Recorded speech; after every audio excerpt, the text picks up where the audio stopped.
Your planet is now claimed. You're parked on my bore drain.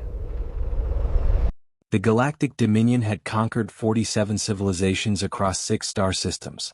They had reduced empires to smoke.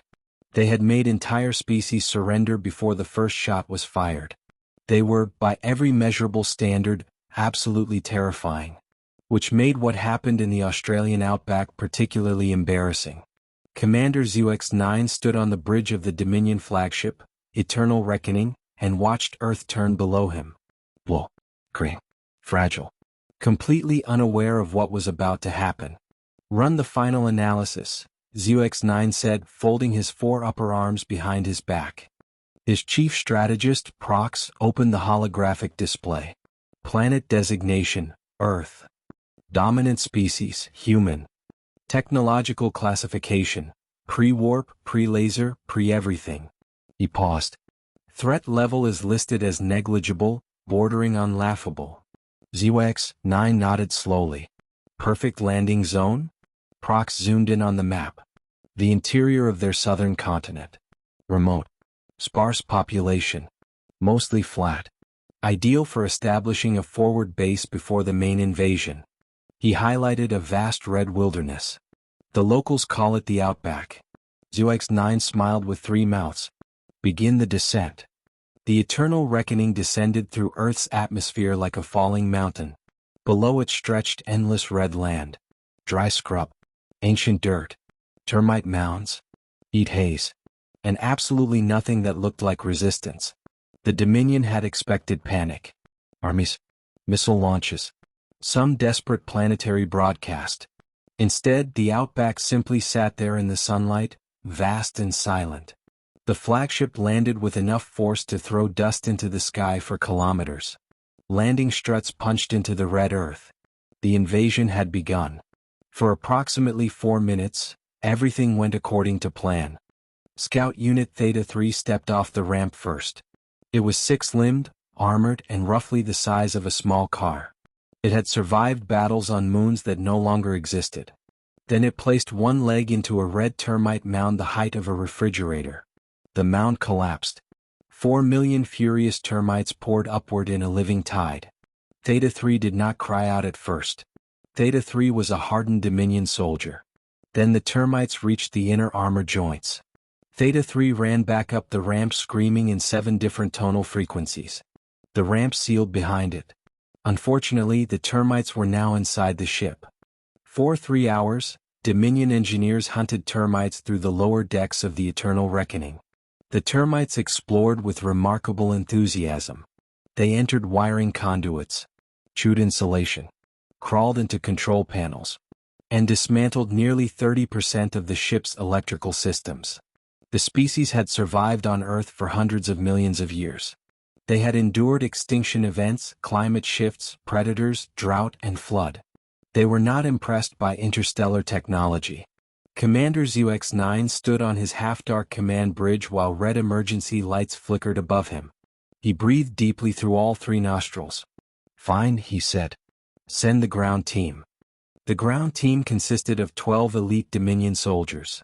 They were led by Lieutenant Vrex, a decorated veteran who had personally overseen the subjugation of the Marone colonies. Vrex was methodical, disciplined, unshakable, and completely unprepared for a kangaroo. It appeared at dusk from behind a low scrubby bush. A large red male, nearly 6 feet tall when it straightened up. It stared at Vrex with absolute indifference. The alien soldiers raised their weapons. The kangaroo tilted its head. Then it hopped directly into the middle of the formation. The kangaroo collided with 3 soldiers at once. One Dominion soldier fell backward into the dust. Another lost his grip on a scanner. Lieutenant Vrex's communication device flew from his hand and landed in the red dirt. The kangaroo paused for half a second, looked around, and then disappeared into the darkening landscape with the calm confidence of something that answered to nothing. The soldiers stared after it. "What," Vrex said quietly, "was that?" Prox answered through the earpiece. "Local fauna. Common marsupial. Classified as non-aggressive." Vrex stared at the broken formation. It had arms. The first human contact came the next morning. His name was Darren McCready. He was 63 years old, deeply tanned, built like a fence post, and completely unfazed by the enormous silver spacecraft sitting in the middle of his property. He drove up in a rusted Uda, stepped out, adjusted his hat, and looked at the eternal reckoning with the expression of a man who had once found a python in his mailbox and considered that a normal Tuesday. "Righto," he said mostly to himself.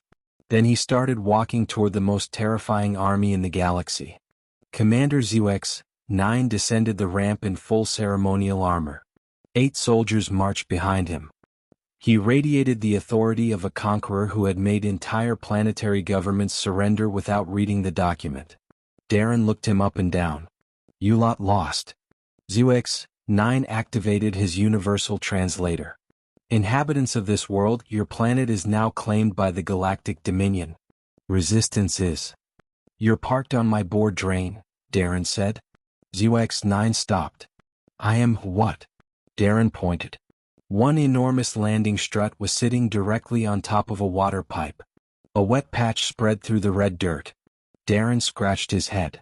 "Move the ship," he said. "Then we'll talk." They talked for 3 hours. Zyx-9 had negotiated with kings, war councils, planetary governors, and one species that communicated entirely through interpretive dance. None of them had prepared him for Darren McCready. Darren listened to the entire speech about galactic conquest, sipped tea from his thermos and asked one question. "Do you have water rights in this sector?" Zyx-9 blinked. "We have the right to everything in this sector." "Yeah," Darren said. "But do you have the paperwork?" There was a long pause. Prox leaned toward his commander. "He is asking about legal documentation, sir." "I understood," Zyx-9 said through his teeth. The invasion continued to fall apart. The official authorities had been notified, but several departments had sent emails that remained unread. Meanwhile, the Dominion camp faced a new problem. Emus. A flock of them wandered into the perimeter and began inspecting Dominion equipment with unsettling confidence. They stared at soldiers, pecked reflective panels, followed patrols, and generally behaved like they owned the continent. By the third day, 11 elite Dominion soldiers had developed severe psychological responses to local bird life. The ship's wiring was still damaged. The Kangaroo remained unidentified. And Darren's land title documents were apparently legally complicated. They left on the 4th day. Not because of Earth's armies. Not because of a counterattack.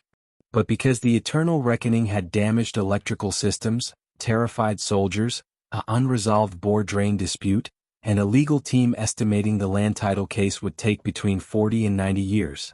As the flagship broke atmosphere, Commander Zyx-9 stared down at the red continent in silence.